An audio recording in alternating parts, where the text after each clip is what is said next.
Hello and welcome back to another episode of Let's Talk Corinth. Today, one of our very favorite things to talk about, and certainly one of the things that have been at the top of mind for most of our residents, and that is broadband in the City of Corinth, and more broadly than that, broadband in the Lake Cities in general. And so I want to welcome Bob and Shea, two of our staff members. Shea leads up our tech and IT department for the city, and Bob, of course, is our city manager for the City of Corinth. And you guys probably don't remember exactly how the broadband started. Maybe were you here 7 years ago, Shea? I was here, yeah. That was, okay. It was one that we kind of headed up and did the report for council in 2016. So you were here. So three of us got elected, and it was a brand new city council. In fact, I think it was only Lowell. Maybe I forgot who the rest, the other two council members, but the three of us were very focused on broadband. Mm-hmm. That was a major appeal that our citizens had made during that election, and we thought at the time, as a new council person, hey, let's just ask Charter to. It's a slam dunk, right? It's a slam dunk. Yeah. And so you want to fill us in on some of that historical perspective on what we learned in the early days? Sure, yeah. It's been a rough go. I mean, that's the number one complaint. I mean, you're right. a local. You probably dealt with it firsthand, just having sure.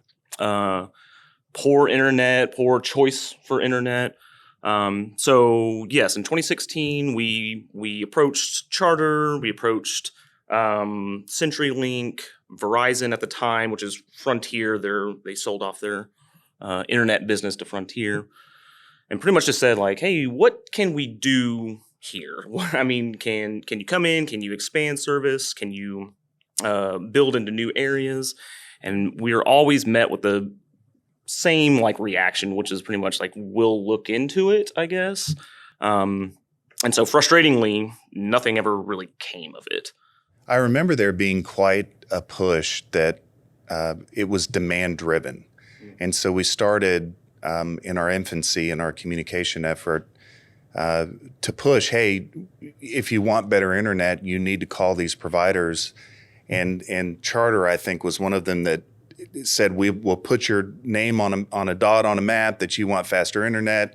And once those dots start adding up and it makes financial sense for us, we'll come in and do that. So either we didn't communicate well as a city, or they never had intent at that time. That is entirely right. possible, right? I mean, we don't know when the scales would have tipped where they said like, oh, okay, sure. Well, this makes financial sense for us to, invest in this area. Right. And so that leads us to when Bob started, and in earnest, council and executive staff got together, and there was a lot of things on the list, a lot of which we've talked about in this podcast series, but one of them was broadband. And so, Bob, you want to give us your historical perspective?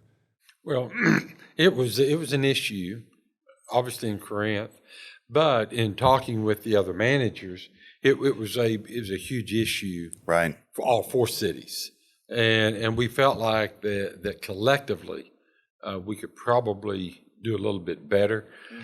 We began the process then of just trying to figure out exactly what's the best way to approach this, and of course we relied some on some advice, principally from the National League of Cities, from Broadband USA. We talked to folks at the governor's office, and looking at some alternatives, and out of all those conversations, we decided that we needed to map and look at what assets are actually here within the Lake Cities.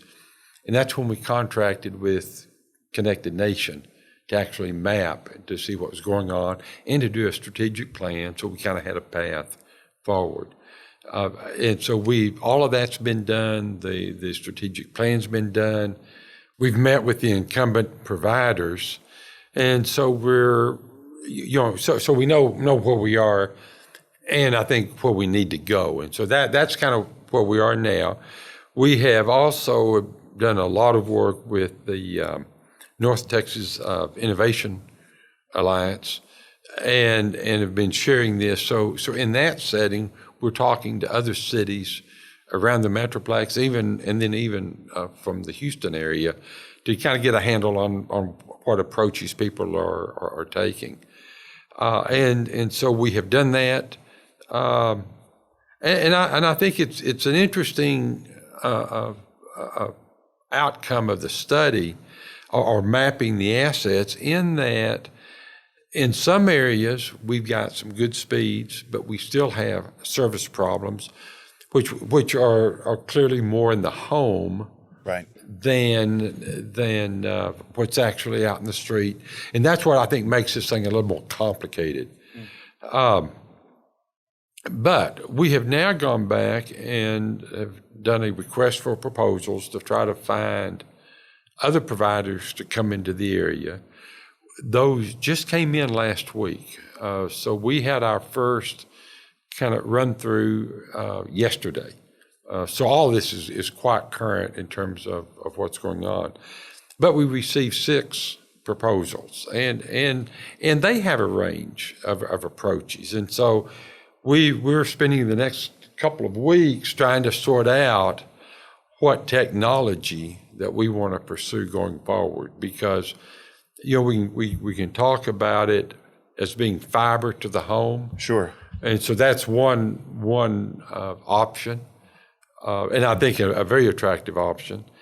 Then you have your wireless functions, and with wireless you have 2 components. One is a point-to-point, where you have to be able to physically have the transmitter, or the line of sight, and to do that. Or you have kind of a mesh where it's more of a broadcast. So those are the 3 kind of technologies. And when you look at the proposals, everybody is kind of looking at that within that umbrella. So I think one of the things we've got to figure out is, what do we think is going to be going on in the future? Now, some of that's been going on concurrently while we've been doing the RFP, because on one hand, we talk about 5G, which is a little bit different topic, but still related.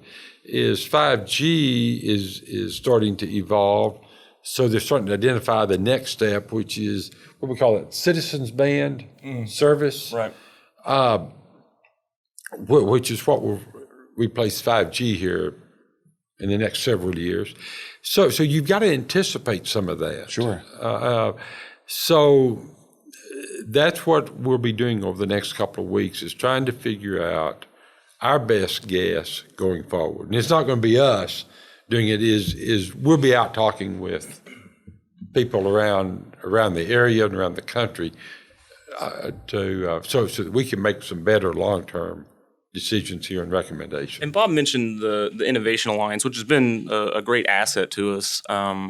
It's really interesting to see what other cities are doing to kind of address this, but there's no real blueprint for this. We have like one-off cities here or there that have kind of addressed this. Mont Bellevue in Texas is one that kind of tried to spin up their own ISP.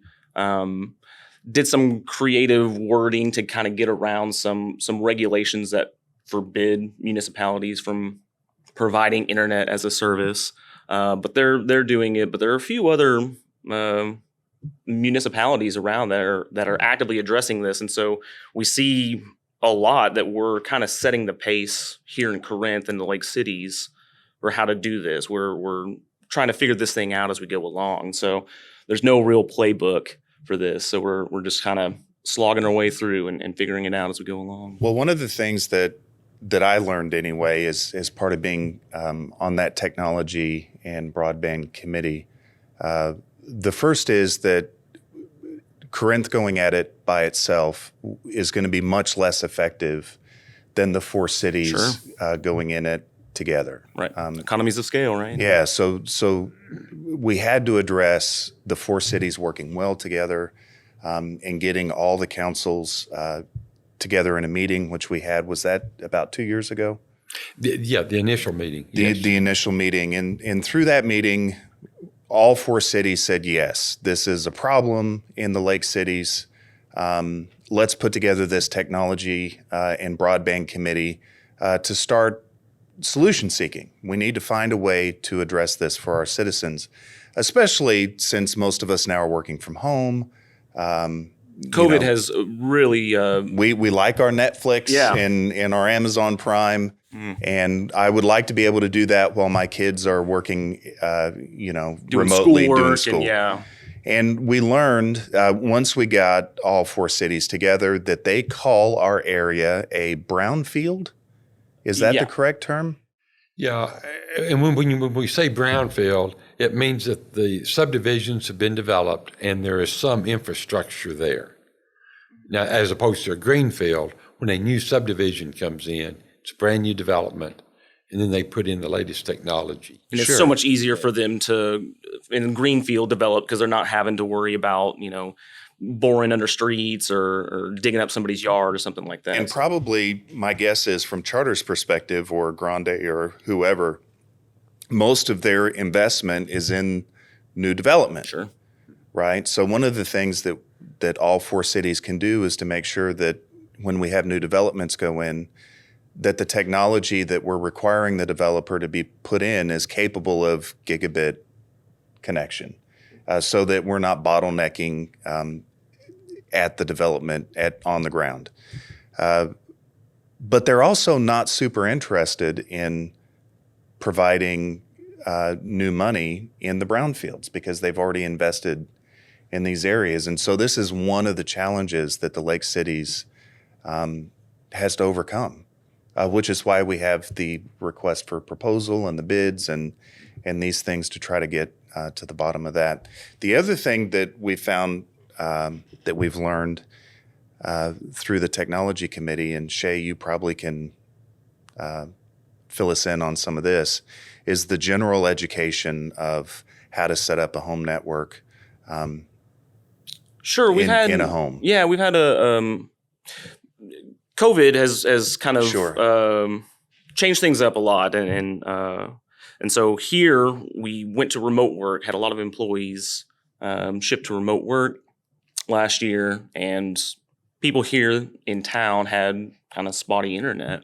At least one of the situations was the router that this employee had was just really old and just not capable of the speeds and needed to be replaced. So there are certain things that the individual can do to kind of make sure that everything is up to, I don't want to say code, it's not code, but up to the latest technology. So you can contact your service provider, make sure that you have the modem that can, get those speeds that they're advertising. And just helping them or having them help you set up your network and make sure that everything is up to snuff. So, testimony. I've owned 4 homes in Corinth. I've lived here for 20 years, probably at this point. We can call you a local. A local. Yeah. And when I first moved to Corinth and I moved from the first house to the second house, I had this modem because I'd been with Charter for quite a while at that point, and I'd just been moving this modem around to each new connection. And my speeds weren't good enough to do a remote desktop back into the office. And so I would call and complain with Charter, and then I moved to Grande. And what it turns out that my problem was at the time was that my modem was old. And so when I got a newer modem from the provider, that helped tremendously. But I had spotty Wi-Fi connection in my house, and I was using these little Wi-Fi connectors, extenders, and those were bottlenecking at like 3 to 5 megs a second. And so once, in the process that we're going to go through with Lake Cities with this education, once I upgraded some equipment and then called Charter and said, I don't want this plan. I want the fastest that you can provide. And lo and behold, they had faster options that they just didn't advertise. And I think for $90 a month, currently I'm at 384 down and 20 up, which is way more than enough than what I need. Now, not everybody in Corinth has access to speeds like that. But going from 5 up and 5 down to where I'm at now just by changing equipment has completely changed my life. So education is going to be a big piece of the technology board going forward, right, Bob? That's right. Yeah, and that's what we learned. Once we mapped what's there, then you could begin to look at where the slow reported speeds are. And that's when you realize that the problems are actually in the home. Now, that's not always true. Right. But and that's what makes this thing a little more complicated is, depends on where you are in town, when your system was put in, because whenever a new subdivision comes in, you're basically getting the newest technology. Sure. But that could have been in the 1980s or the 1990s or 20 years ago, around 2000. And that's where a lot of the problems are now as well. So what's the ARP project? The ARP is some of the federal funds that are coming in and what a lot of communities around the country are using to help upgrade broadband. Now, there's some interesting restrictions to that. But before I comment on that, I also want to say Denton County is also taking a very active interest in broadband, and they're helping us as well. So not only is it the Four Lake cities, but Denton County is a real strong partner in making this happen. Yeah, I forgot to mention that. We had Bobby Mitchell show up at one of our tech board meetings and was just so impressed that Four Lake cities were working as closely on so many projects. They're excited. And then we found out that Denton County technology is on the forefront of their mind as well. Yes. And so they're treating us a little bit as a pilot. And so they're trying to learn from us. And I think that's going to help as well. But going back to the ARP money, that's the American Rescue Plan funding.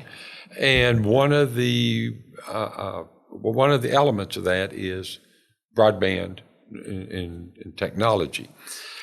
So that money, and I don't want to be overly technical with that. It's always the problem with these deals, is that money can only be used for broadband where the speeds are less than 25 down and 3 up, which is what the FCC categorizes as broadband high-speed speeds. broadband. From a definition from the late 80s or early 90s. Sure. And it's never kept up, which is another story. But so because of that, so we have some restrictions that we can and can't do. Now, some communities, when they're using the ARPA money, is going in and working with the schools and going into low-income pockets of the community, and they can address that a little bit differently. That's really not available as an option within the lake cities. So what we're looking to do is through a partnership is to create the backbone for the fiber network. And we can do that by connecting all of the government facilities. So we can connect city halls, fire stations, police stations, the Upper Trinity wastewater plant, the schools, and so we can create a ring or a backbone, and it's the backbone that you can either go in, and then you can build the last mile or the last element from that into the homes, and you can do it with fiber or with a wireless component. And that's where we need a private partner to come in and to help participate in that, because our use of the ARP money can only be paid for the trenching in the fiber to connect the buildings. So the fiber that's needed to actually help with businesses and residents has to be put in with private money, not ARP money. Now, the trenching and all can be done with the ARP money, but that greatly reduces the cost, and that's what makes all of this possible. Right. So that's how we're doing that. Had reports of 70 to 80% of the cost could be reduced by having us trench and do all the engineering and permitting and just say to a private company, hey, we have an open trench here. Would you like to put your own fiber in and then carry it, like Bob said, the last mile to the home? Okay. So can all four cities participate with the ARP money? Yes. And what we have agreed, and so you recall going through the budget process, we're generally taking about 50% of our ARP money and putting it into this. And we think that will be enough to address that. If we're short, Denton County has indicated they'd be willing to help us as well. Excellent. So that's what we're doing. So all 4 cities have committed about 50% of their ARP money to do this. So the plan we're on is to have a provider selected by the end of this calendar year, by December, January timeframe. So that way we can spend several months putting together the legal framework so that sometime in 2022, we're doing the design and actually putting in the backbone to the system. Okay.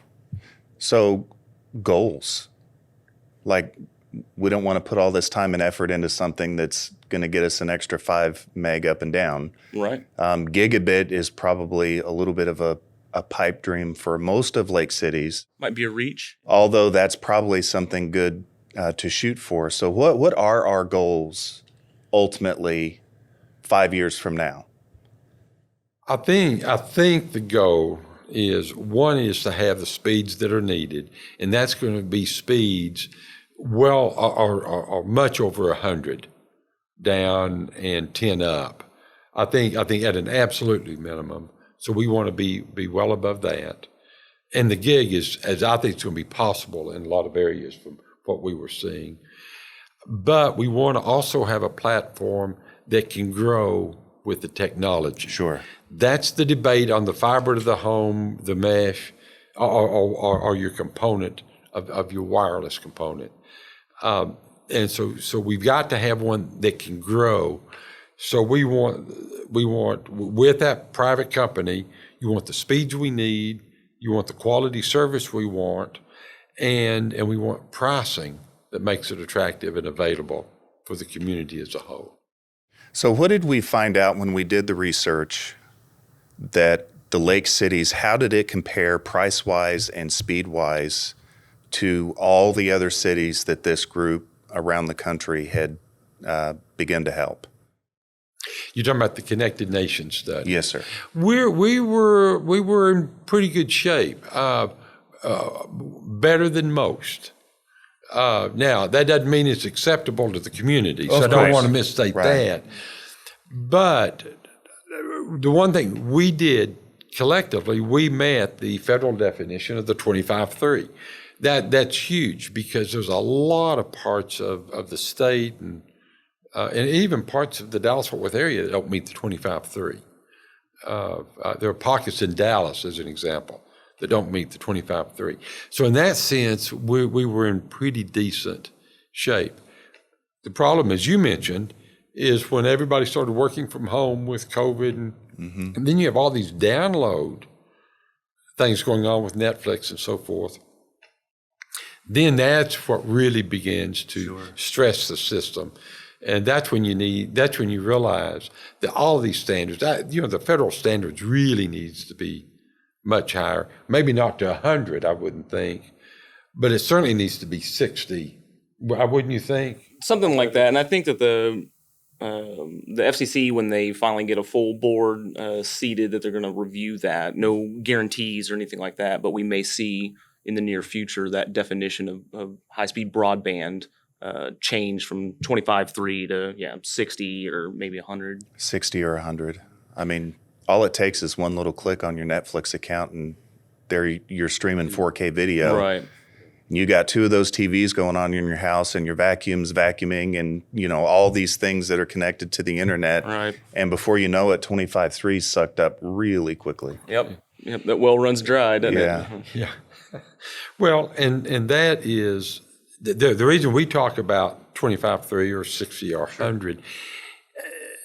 We want service above that, but it becomes important for guys like Shea and me, because that's where you figure out where your communities are eligible for grant monies. It dictates how you can spend money, because there's a lot of this money that's coming out of the federal government now, and even from the state, some for broadband, but it's always tied back to that FCC definition. So we have an interest in that because it does allow us to get more money in, so you're not having to use local money to do some of these upgrades. Well, yeah, I mean, you don't want taxes to go up to pay for faster internet, right? So we have access to the grant money, and that process is moving. We should see more updates in 2022, you said?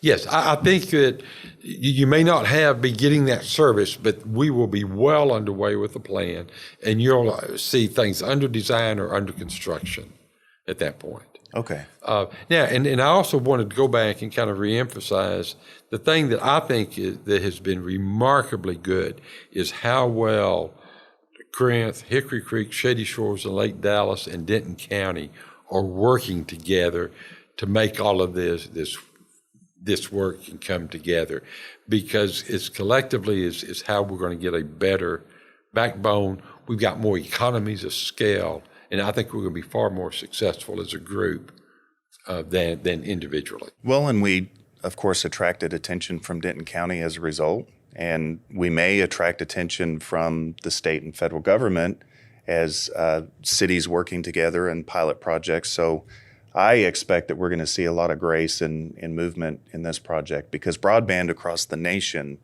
has been quite a concern. And so the last question, what can we do now? And that's the tough one, right? I mean, won't just tell people to sit and wait for this thing to kind of come to fruition. So like we mentioned earlier, call your provider, complain, be loud, I guess. The squeaky wheel gets the grease. I don't know if that will actually have any movement, but that's one thing that you can do. You can also have them help you to troubleshoot things, ensuring you have an up-to-date modem, the service speeds that you're subscribing to are adequate for your demand and what you're doing at home. Not everyone in town has access to multiple providers. We see lots of parts in Corinth and the other lake cities that there's only one game in town, and the provider that services your neighborhood is the only one you have. So, but if you do have an option to switch, give it a shot and see if the other folks are any better. So that's pretty much your options. Right? So let me add one thing Please, to that. What's been interesting is we've been going through this process.